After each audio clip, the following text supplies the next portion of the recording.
If you've never baked anything in your life before, just stay on this video, because even me, this is the first time I'm baking bread in my life, and it came out so good. It tasted really, really nice, and I don't mind showing you guys how to make it. Now, into a bowl, you're going to add in some lukewarm milk, okay? Now, you just heat up your milk a little before adding it. You're going to add in some sugar, some yeast, and some egg. This step is very important, especially if you're a beginner, so that you can proof your yeast and be sure that it is potent, okay? Set the yeast aside, and in about 2-3 minutes, you should start proofing if it's an active yeast. For your dough, add in flour and a pinch of salt into a bowl. I'm using my own Relux multipurpose food processor to knead this dough because I don't have strength to knead with my hands. Then add in your proofed yeast into that dry ingredient. Now, if you notice the yeast was blooming, now that's how you know that your yeast is active, okay?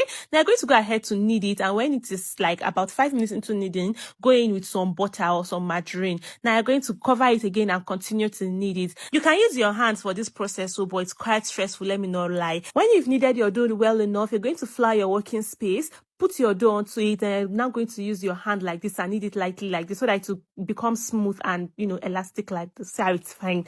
Now, into your bowl again, you're going to add in some vegetable oil or some sardine oil. Since I'm making some sardines bread, I added some sardine oil. Drop your dough into that bowl, and the essence of the oil is just so that your dough does not stick to the bowl, okay? Set it aside and allow it double in size for about 30 minutes to 45 minutes. That should work. Now, while that is happening, proceed to prep your sardines. You're just going to mash your sardines like this, or you can add in some peppers and onions. It's quite optional. I just wanted to make it plain. Then prepare your baking pan also. Use some butter to lightly grease your baking pan, and then use some flour to coat it like this also. Please pour out all the excesses. Now, this is so that your bread does not stick to the pan after baking.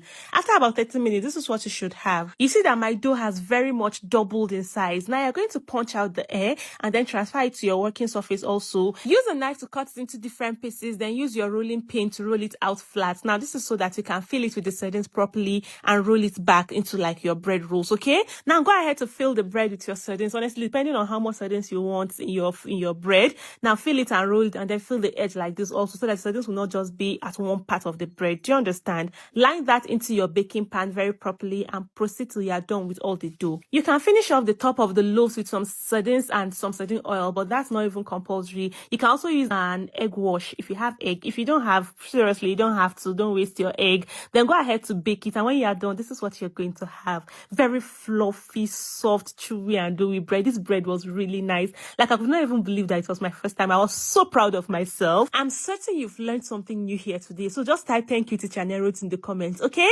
Bye, guys. I'll see you all in the next one.